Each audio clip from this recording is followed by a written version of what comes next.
광화문에 가보면은 보수 진보를 표방한 단체들이 맞불 집회를 하고 있습니다. 이제 정치권도 분열되고 사회 경제적 양극화로도 나타나고 이제 우리가 분열공화국이라는 말도 많이 나오는데요. 이런 현상에 대해서 원인은 무엇이고 또 어떻게 고쳐나가야 되는지 어떻게 생각하십니까? 이번에 이제 우리가 그 김종인 대표님을 포함한 15인의 네. 원로 현자들을 네. 중심으로 해서 지난 100여 년의 근현대사를 꿰뚫어 보면서 과연 우리나라가 가지고 있는 근본적인 문제인 분열공화국, 네. 이거의 씨앗은 무엇이고 뿌리가 무엇이냐 하는 걸 추적을 했어요. 네. 그 내린 결론은 뭐냐면 그 뿌리는 역사 인식의 양극단화다. 우리는 우리나라의 그 정부 수립 역사도 양극단으로 갈립니다, 지금. 정부 수립이라는 것이 상해 임시정부, 그때부터 계산을 한다고 그러고,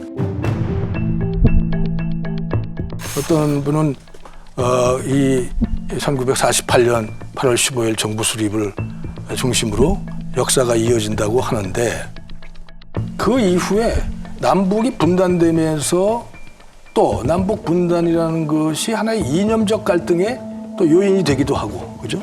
이 사회주의 체제와 이 자유시장 경제 체제, 자유민주주의 체제 사이의 갈등, 이것이 이제 크게 자리를 잡고 있고, 우리 한국 민족의 기질적인 면을 보면 항상 적 앞에서 적전 분열을 합니다.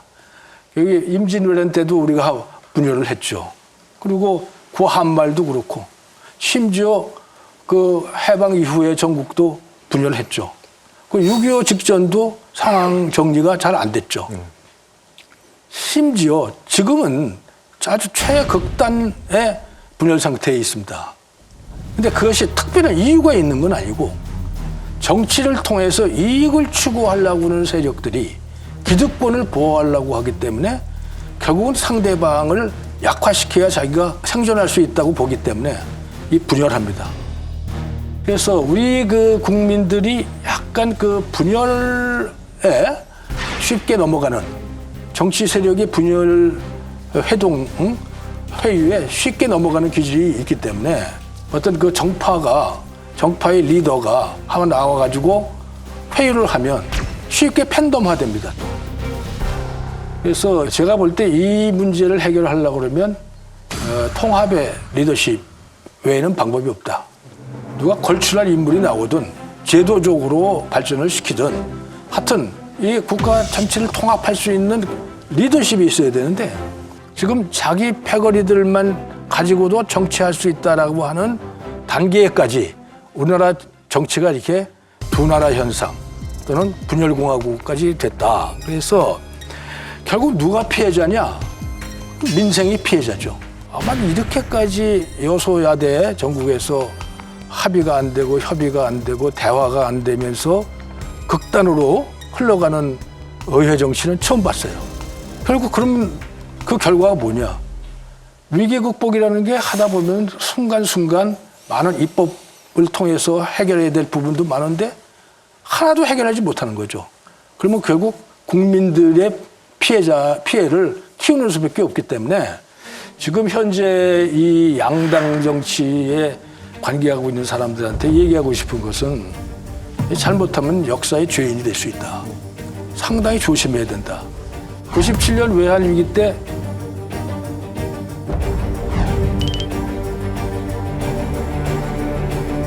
금융개혁법을 들고 갔더니 국회의원님들이 그 자기 보스들, 빅보스들의 유세장에 전부 가느냐고 사람이 없어요. 그래서 그 당시에 정부의 관료들이, 과장들이 의원님들 댁 앞에 가서 전부 기다리다가 우리 표현대로 납치하다시피 국회에 모셔다 놓으면 순간 또 없어지고, 그래서 의사 정족수가 안 돼가지고 금융개혁법이 통과가 안 된 거예요. 그러면 그때보다도 지금이 더 심각할 만큼 분열돼 있다. 그래서 이 문제는 하나의 그 한국병이고 불치병이고 이것도 바로 정치 생태계를 바꾸기 전에는 해결될 수 없다. 이렇게 생각합니다. 지금 해가 바뀌어서도 여야가 계속 정쟁을 멈추지 않고 있는데 현재 그 양대 정당 국민의힘과 민주당의 행태에 대해서는 어떻게 생각하십니까? 결국은 빅보스가 나오고 그죠? 그 빅보스에 추종하는 신도군이 나오죠. 국회의원들이 공천 못 받을까 봐 전전긍긍하면서 따라다니는데 마음속으로는 이건 아닌데 하면서 따라다닐 수밖에 없는 거예요. 이 현실은 이 5년 단임 정치 하에서의 의회 정치의 최악의 이 병폐를 그대로 보여주는 것이다. 그래서 지금 그 중에 이게 아니다라고 얘기하는 사람, 우리 금태섭 의원 같은 분은 또 거기서 축출되고, 그러니까 이런 현상이 결국 뭐냐면 한국의 정치의 생태계를 곪게 만드는 요인이다, 이렇게 생각합니다. 이거 뭐 지금 보면은 솔직히 해서 뭐 이념이라는 게 뭐 내가 뭐 민주화 세력이고 또 뭐 내가 무슨 산업화 세력이라고 이런 얘기는 이미 다 옛날 얘기로 더 이상 맥히지도 않아요. 물가가 오르고 뭐 집세가 오르고 뭐 이런 것이 자기에게 직접 다가오는 이런 상황이기 때문에 지금 정당들이 무슨 쓸데없이 이념적으로 얘기한다고 해서 국민들이 거기에 따라갈 사람은 없는 거예요. 근데 지금 제일 나는 위험하게 보이는 게 뭐냐면 지금과 같이 빈부의 격차가 줄지 않고 더 늘어날 것 같으면은 이게 언젠가는 시한폭탄으로 터져버릴 수밖에 없어요. 박근혜 대통령 탄핵 당시에 그 촛불 집회라는 것이 어떻게 그렇게 확대될 수 있었는가 하는 것을 좀 냉정하게 생각해 보라 이런 얘기입니다. 이 양극화 문제라는 것이 굉장히 그렇게 간단한 문제라고 생각하지만 거기에 결부돼서 출생률도 내려가 버리고 노인 빈곤율도 제일 높아지고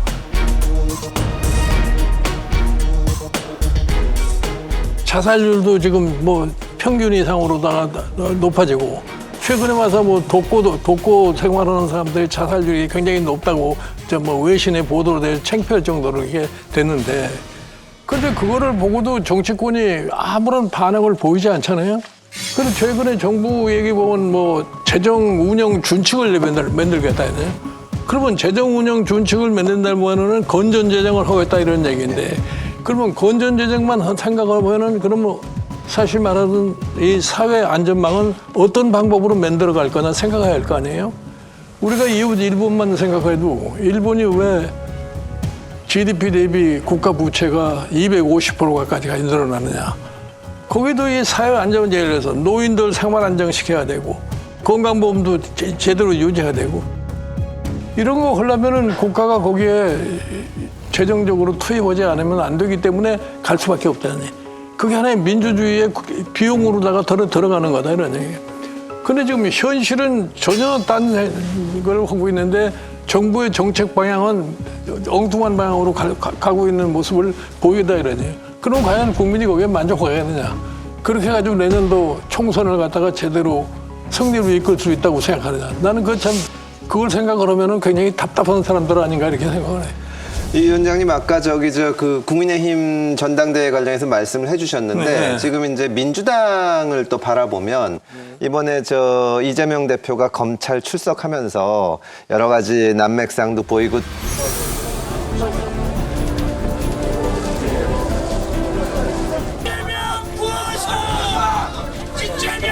검찰 소환이 유례없는 탄압인 이유는 없는 사건을 만드는 없는 죄를 조작하는 사법 쿠데타이기 때문입니다. 검찰 공화국의 이 횡포를 이겨내고 얼어붙은 정치의 거울을 뚫어내겠습니다.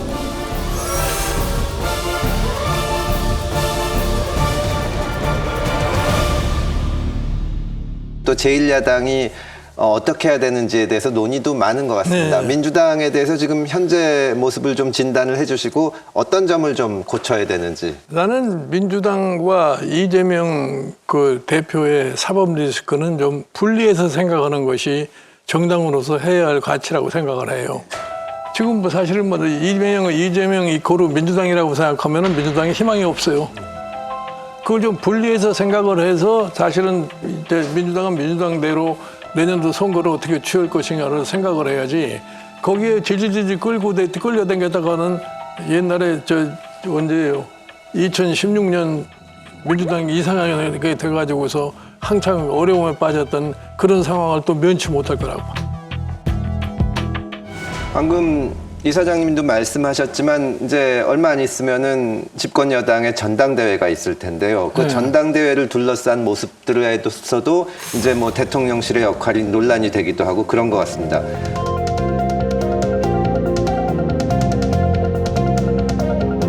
국민의힘의 전당대회 상황에 대해서는 어떻게 보십니까? 나는 사실은 지금 이 국민의힘이 비정상적인 지금 정당황이 돼버렸어요. 지금 전당대회를 앞두고서 과연 누가 대표가 되느냐 이거 가지고서 좀 옥신각신하는 거 아니에요. 그러면 그래도 한 당의 지도자가 될 사람이면은 자기 능력이 어떻다는 것을 가지고서 지도자가 되려고 사실은 당원을 설득하고 댕겨야 되는데 지금 보면은 뭐 윤심이 내 거다. 이 사람은 윤심이 자기 거다. 이런 식으로 지금 얘기를 하고 있는 거 아니에요. 근데 나는 이런 측면에서 봤을 적에 대통령이 참 분명하게 태도를 취해주는 것이 옳다고 생각을 해요. 예를 들어서 정당은 정당 스스로가 대표를 뽑는 것이지 자기 나하고는 관계가 없다는 것을 분명히 해줘야 되는데 최근에 나타난 현상을 보면은 대통령이 정당의 대표가 누가 되느냐에 대해서 관심이 굉장히 많은 것 같은 그런 인상을 갖다 지금 현재 주고 있어요. 나는 그게 별로 그렇게 좋다고 생각하지 않아요.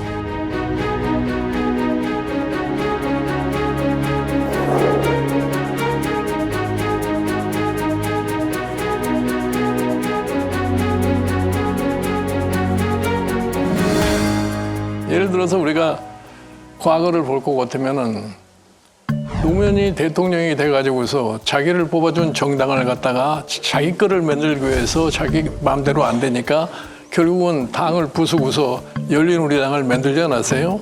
그렇게 해서 만든 당이 결국 가서 어떻게 됐습니까? 대통령이 임기도 끝나기 전에 그냥 부서져 버리고 말하지 않았어요? 그래서 사실은 대통령 되시는 분은 5년 동안 자기에게 맡겨진 임무를 성실하게 수행하는 데 최대의 노력을 경주를 하지 당에 대해서 관심을 가질 필요가 없다고 그래요. 아무리 당에 대해서 관심을 가져봐도 5년이 임기 지나면은 다 아무 의미가 없다는 것을 갖다가 알아야 되는데 대통령을 하시는 분들은 그런 생각을 못 해요. 내가 지금 문제는 뭐냐? 내년에 총선에 승리를 하느냐 승리를 못하느냐. 내년에 총선에 국민의힘 150석 이상을 차지하지 못할 것 같으면은 지금과 상황이 똑같은 상황이 계속될 거고 그렇게 될 것 같으면은 윤석열 대통령 임기 3년 남는 그 자체도 별로 그렇게 의미가 없는 그러한 임기가 될 가능성이 높다 이런 얘기입니다. 그러니까 여기에서 제가 보기에는 금년에 획기적으로 무슨 어떤 정치적인 좀 이 결단이 내려져 가지고서 그나마 조금이라도 좀 진척을 할 수 있는 그런 노력을 경주하지 않으면은 내가 보기에는 힘들 거라고는 생각을 해요.